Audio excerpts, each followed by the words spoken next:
Hey guys, quick disclaimer, for some reason my pop filter isn't working, it just isn't doing anything, and I decided to make a 20-minute video before thinking, hey, maybe this is unlistenable. I'm sorry about that. I'm just putting this apology. Next video, I'm gonna have it figured out. Okay, thank you guys. Teens and adults in the late 90s and early 2000s were lucky enough to grow up in the golden age of adult cartoons. They got to experience Beavis and Butthead in their prime and mothers freaking out over it. South Park broke records and also broke celebrities. Family Guy, it was there. I'm not a big Family Guy fan, I'm very sorry, but it definitely had its impact. And now growing up, us rowdy late teens and adults get to have our own special adult cartoons. You got Rick and Morty. I hope the creator of that show doesn't have criminal charges. You got Mr. Bertram and the Twitter series The New Norm that takes this really creative route of making the same joke about woke over and over again and thinking it's breaking our soft minds that they made up. Okay, sarcasm aside, it's safe to say we're kind of in a current era where every adult animated show coming out only exists for the sole purpose of thinking it's being offensive, but forgetting that the reason the adult cartoons that have become culturally loved and relevant have a huge separation, which is being actually funny and having reasons to watch them besides just pushing the boundaries of what they can get away with. Also, animation styles that don't look like they were doodled solely for this guy to watch and send to his kids that no longer speak to him on Facebook Messenger. In a time where the impact of media has become more short-termed, it has made a lot of new cartoons in general face a smaller audience than per se the 2010s, 2000s, which means we haven't had cartoon characters that have become household names probably since 2017.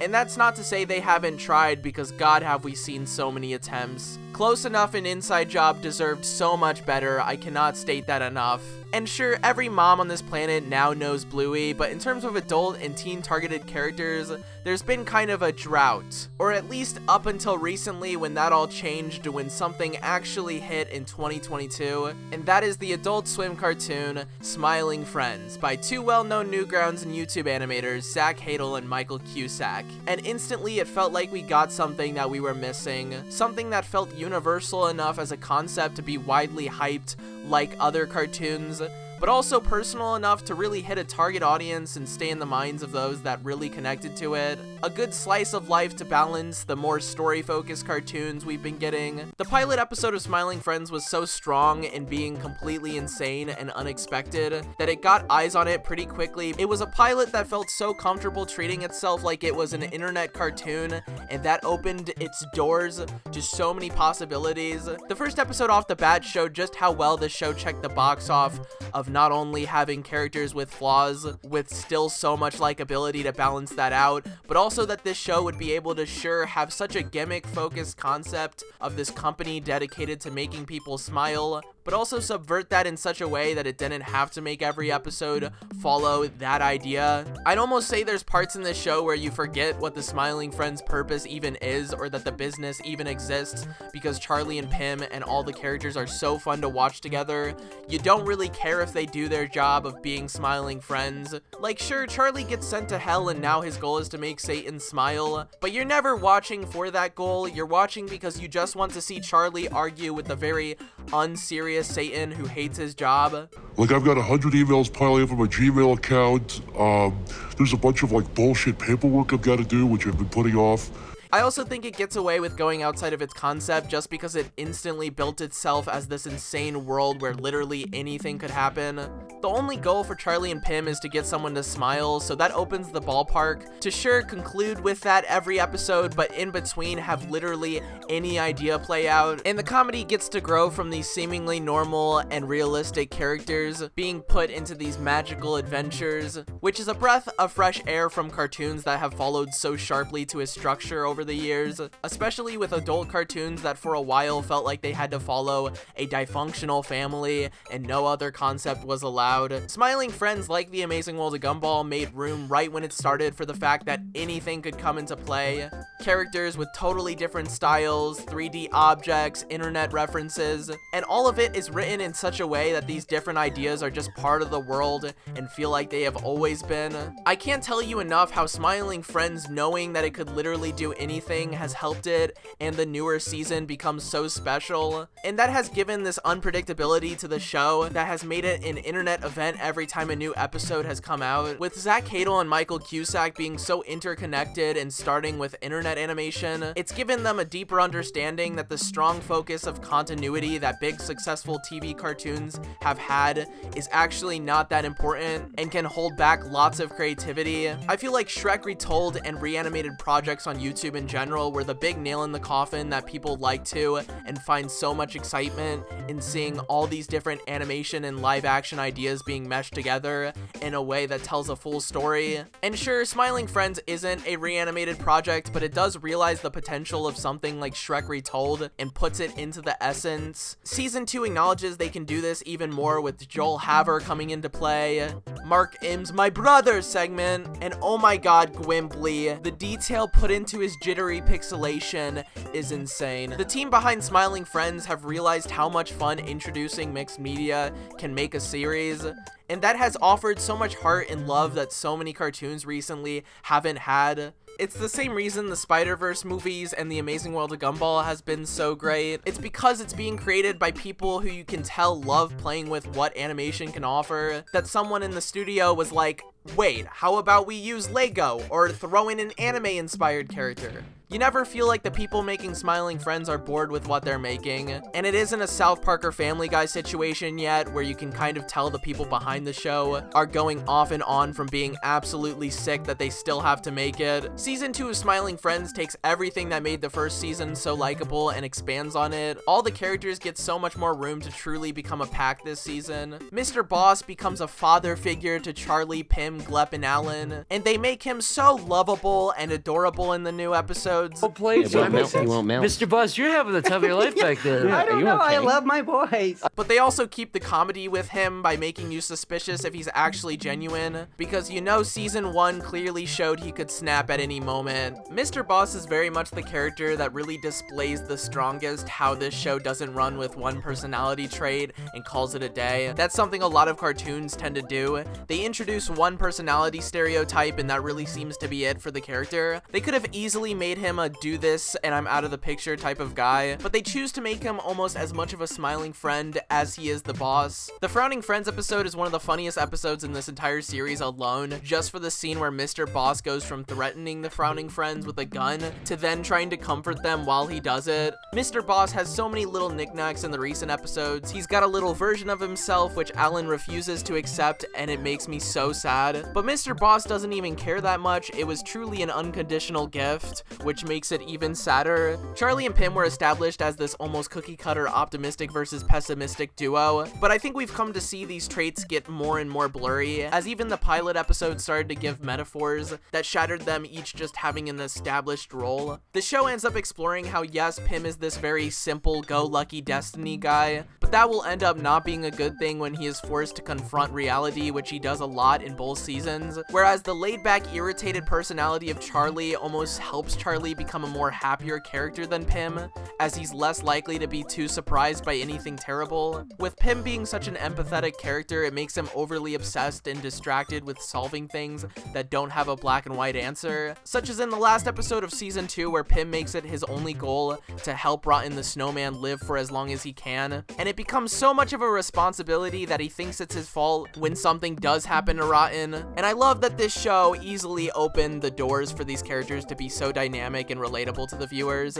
It's not just Pim is silly and Charlie is chill, they both have similar traits colliding that makes them more of friends learning to be friends than a look at this iconic duo. Zach and Michael choosing to go the route of voicing both of the main characters and having their own personalities come through in them and not changing their voices too much was the best choice because it brings this almost awkward vibe I love to the show. It's like you're listening to two guys just chaotically ranting while they play Smash Bros. I think Zach Hadel should thank the skies above for being born with such a unique marbly voice that makes anything he says funny even when there is zero punchline. Anybody could say a joke and do comedy, but when you have something different about yourself added to the table or a unique voice cadence, it adds this personal touch that a lot can't win at. 8 years or something, so basically forever.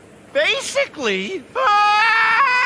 Oh no, Charlie. Dude, let's get the fuck out of here. Oh, and of course, I forgot to talk about Alan's development this season. He has become almost a bigger and more recognizable character than Pim and Charlie. There are children quoting this guy around the globe, and it entirely has to do with the voice cadence Michael Cusack brings to the table for Alan. The spaces in his pronunciations are so satisfying for no reason. I feel my mouth want to make the movements of his words. We get a full episode revolving around Alan, which I was hoping for. It follows him doing a little chore for Mr. Boss, which could not be better. The episode has an insane action sequence that could only work comedically with Alan. Anything chaotic going around him, he does not care about. He just wants to get some paper clips. While we're on the topic of this episode, it truly is the peak of the fact that Smiling Friends knows how to make such a pointless random goal for the characters feel so much more important than it is. I don't even know what I'm rooting for, but now I find myself so happy for a front desk character who realizes he can use his nose to click hard to press buttons. Sorry if this is rude, but why don't you just use your long nose? What? That's ridiculous. I've never heard of such a thing. Though I suppose trying it couldn't hurt. No, this can't be. I must be dreaming. Oh my God! I also think this show knows its high points are in getting unique voice actors because they use that to its full potential. All the guest characters all have these weird, almost uncomfortable voices that play off the Smiling Friends so well. This season mostly continues with the one guest character each episode concept, and you can tell they've gotten super confident with it. It feels like Zach and Michael are in the writer's room just coming up with gag characters solely for the 3-panel comic, and then diving deeper into them, and I love that. Mr. Landlord feels like a character that would have been adored on iFunny. If he came out way earlier, he could have taken the place of Pepe the Frog on 4chan. The episodes also do a really good job of having most of the characters they need to make smile come into the picture super naturally, sometimes unintentionally, and a lot of times solely from Charlie and Pim's own doing. Gwimbly is a great example of this. He's just some homeless video game character that happened to be in front of the Smiling Friends. A lot of the new characters aren't even asking for help, and that allows them to be part of the world and smoothly transition into the episodes. It doesn't ever feel forced or unbelievable when they introduce a character that is truly down in the dumps and struggling. In fact, the funniest character in the Gwimbly episode just shows up in the place and demands Charlie to make him smile. That dynamic of this big gym bro character taking advantage of the charity is so funny. And unlike Smiling Friends having him be a throwaway character that leaves, which would be so obvious, they wrap him up with a genuine, devastating character development. You did it again, James. You pushed away the one guy who actually gave a damn about you.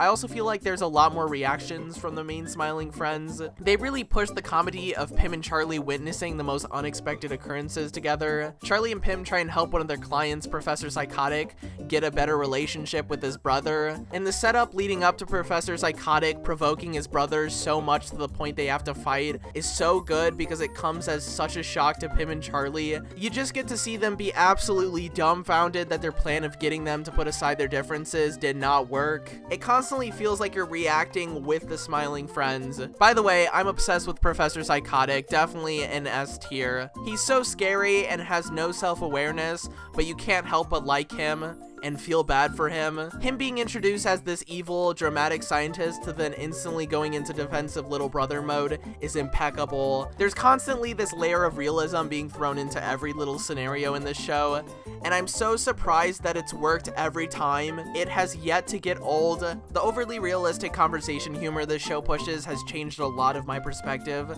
when it comes to writing dialogue for animation, and it definitely has inspired a lot of recent animations I've seen, especially in the flip notes community. Those Miranda flip notes are like the closest you can get to Smiling Friends energy.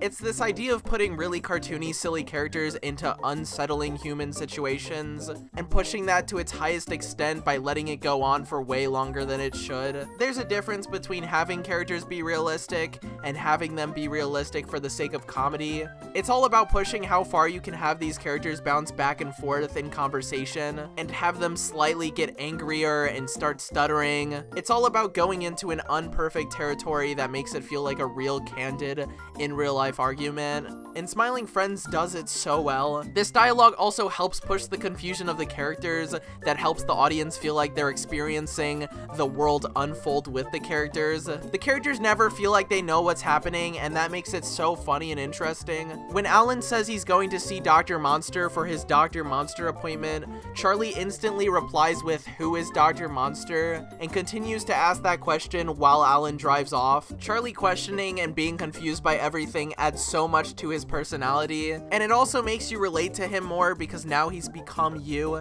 You also want to know who Dr. Monster is. No, I've got to go to my Dr. Monster's appointment with Dr. Monster. Who is Dr. Monster? What is that? I've got to go. Bye.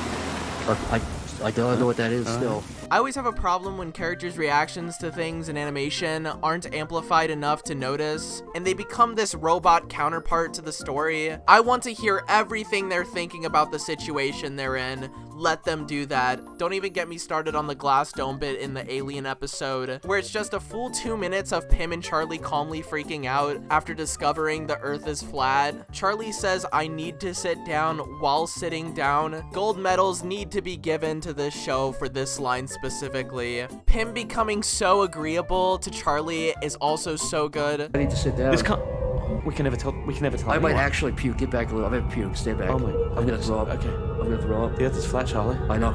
Oh my god, and I forgot about the scene in Mr. Boss Finds Love where Charlie realizes he was given a fake knife by his friend Jumbo. There's so many chaotic yet also monotone bits that Zach and Michael nail. Honestly, the Alien UFO episode pushes everything good about the dialogue just in general. The conspiracy guys were some of the funniest to watch in this season, especially for the joke of this guy being so sure of aliens existing, but admitting he was lying about being sure when they actually show up. I'd say that's a good metaphor for literally all beliefs. Oh my god, it's real!